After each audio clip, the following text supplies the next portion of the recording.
preferentes, ¿no?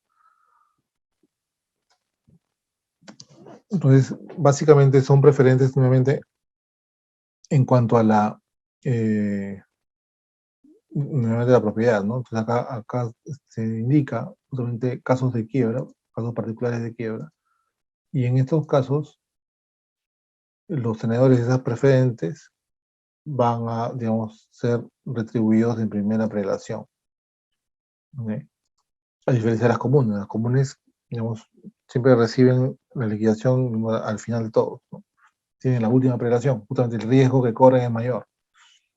En cuanto a los derechos políticos, el tenedor de acciones preferentes no tiene derecho a voto en la junta de accionistas ni capital de la empresa.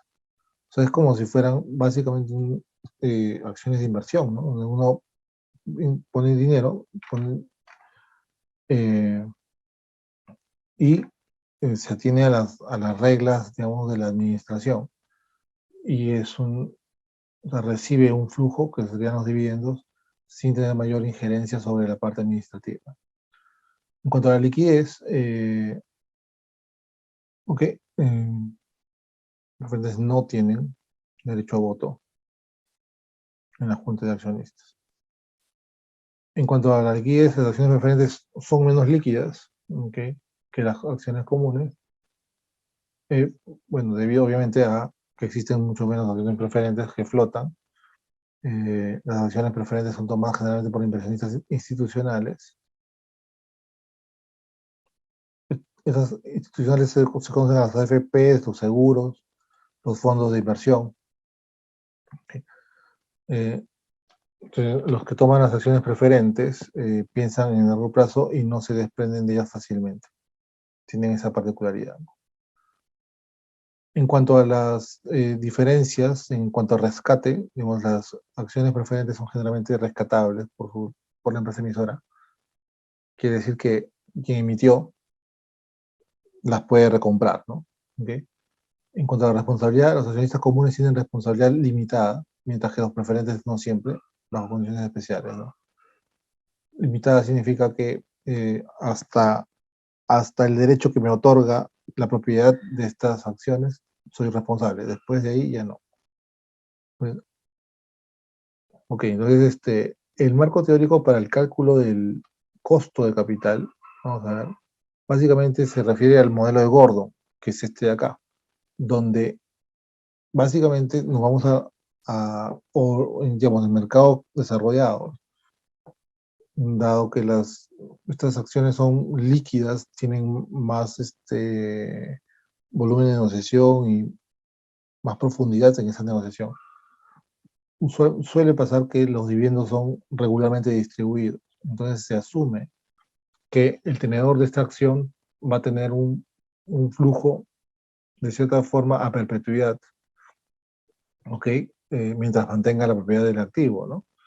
Entonces, dado esa condición, entonces Gordon genera pues, el modelo conocido como modelo de Gordon, donde tenemos que el valor o el costo de capital vendría dado por justamente el valor presente de esos flujos futuros de dividendos, ¿ok? Entonces, por eso que se tiene el dividendo actual, bueno, dividido por el precio de mercado, vendría a ser, o en todo caso, el precio de mercado, si lo quieren ver así, el precio de mercado de la acción va a estar dado por el dividendo anualizado dividido por el costo capital, que sería este RP. Perdón.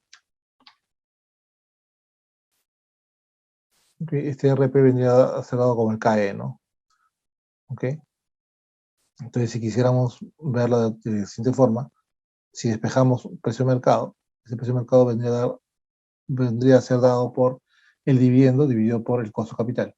Entonces, eso es como si fuera una perpetuidad, o sea, el valor actual de una perpetuidad. En consecuencia, tenemos que el precio de mercado de una acción va a ser justamente el descuento de estos dividendos futuros, ¿no? O prometidos, en todo caso.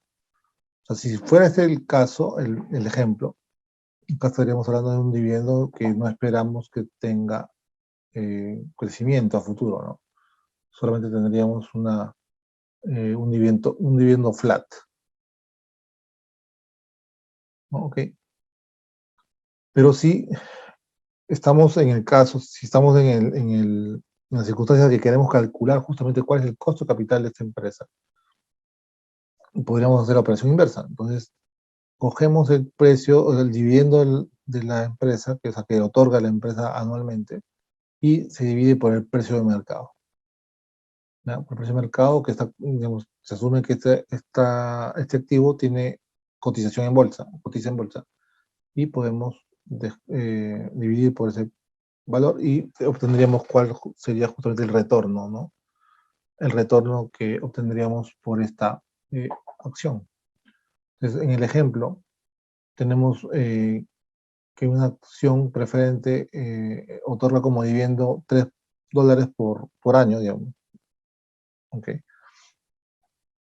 Y vemos que el precio corriente de la acción es $25, entonces el costo de la acción, el costo de capital de la acción estaría dado por 3 dividido por 25, ¿no? Sería 12%. Entonces, cuando esta tasa, cuando estos acciones vemos o creemos que va a tener una tasa de crecimiento, entonces usamos lo que se conoce como la perpetuidad con crecimiento, ¿no? Una perpetuidad con crecimiento. Entonces, sería usar la ecuación de Gordon, o el método de Gordon, considerando que, digamos, que va a tener una tasa de crecimiento a perpetuidad. Pues el resultado, o sea, el resultado va a ser, o esa va a ser la ecuación, digamos, ¿no? Más acá, el tasa de crecimiento. ¿Ok? Es básicamente lo que es el Gordon, el modelo Gordon, para un dividendo con progresión geométrica, ¿no? Entonces, doy el ejemplo, tomo el ejemplo. En este caso, el mismo ejemplo de anterior, solamente que crece a tasa de 2%.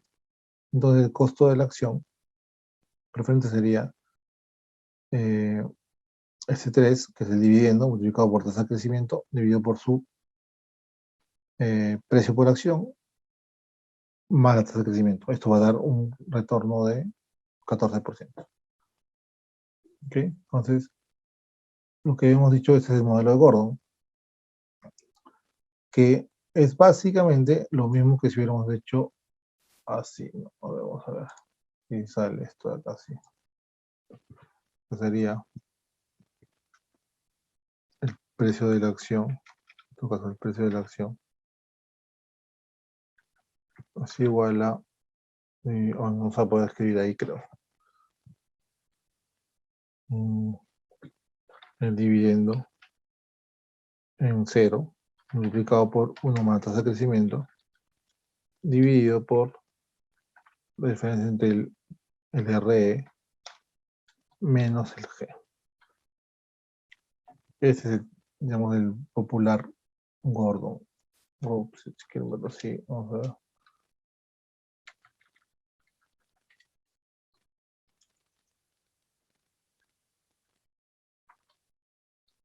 Así, ¿no? Y esto puede pasar acá. Vamos a ver.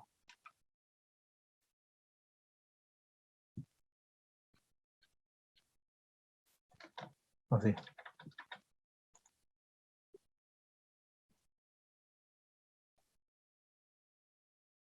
Algo así podrían verlo. Sí, lo mismo. Este popular método de Gordon, o modelo de Gordon. Toma otro color. ¿Ok? Entonces, para el otro método para calcular este costo de capital, sería el RE, ¿no? O acá, como le ponen acá, este RE revés, ¿no? RE. Es también con el método que hemos visto, que es el CAPM, ¿no? Que es este de acá. ¿Ok? Perdón.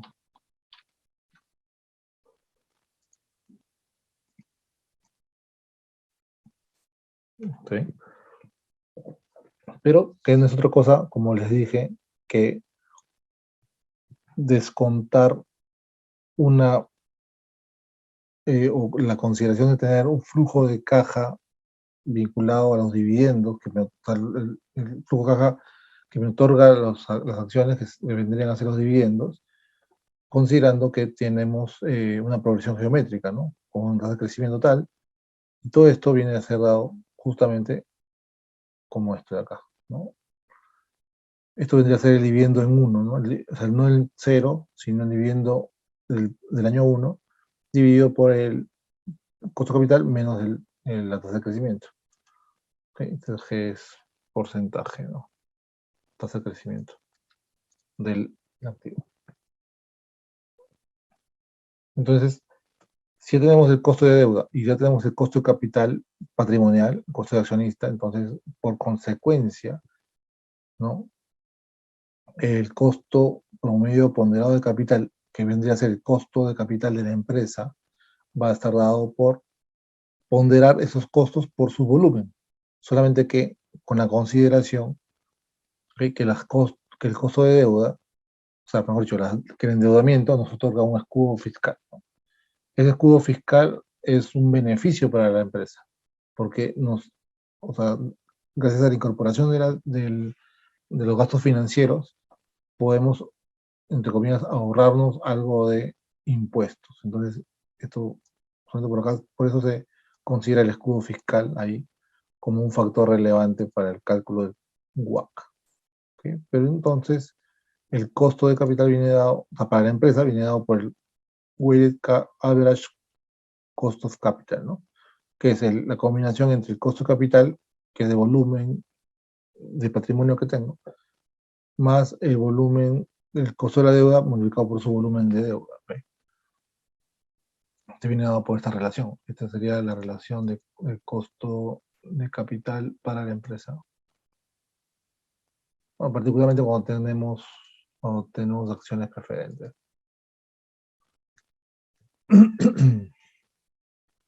Entonces, la relación normal vendría a ser esta. ¿Okay? Pero siempre siempre podemos tener un caso donde ampliemos a tener acciones comunes, y vamos a ver un ejemplo la próxima clase, donde tenemos esta particularidad, ¿no? ¿Okay? Entonces, en forma simplificada, cuando no tenemos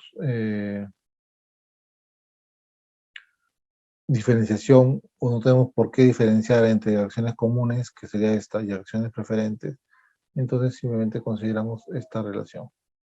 ¿Okay? Donde acá viene dado por el escudo tributario. O sea, esta pequeña parte, a diferencia del equity, que no me da escudo tributario, el equity, todo lo demás ya viene dado por la relación que ya conocemos. Es el popular Weighted Average Cost of Capital, ¿no? O CPPC, costo promedio ponderado de capital. ¿Correcto? Entonces, bueno, muchas gracias. La próxima clase vemos lo que sería el caso de estudio, ¿no? Okay, vamos a tener al menos 2 casos de estudio en este punto. Muchas gracias. Buenas noches.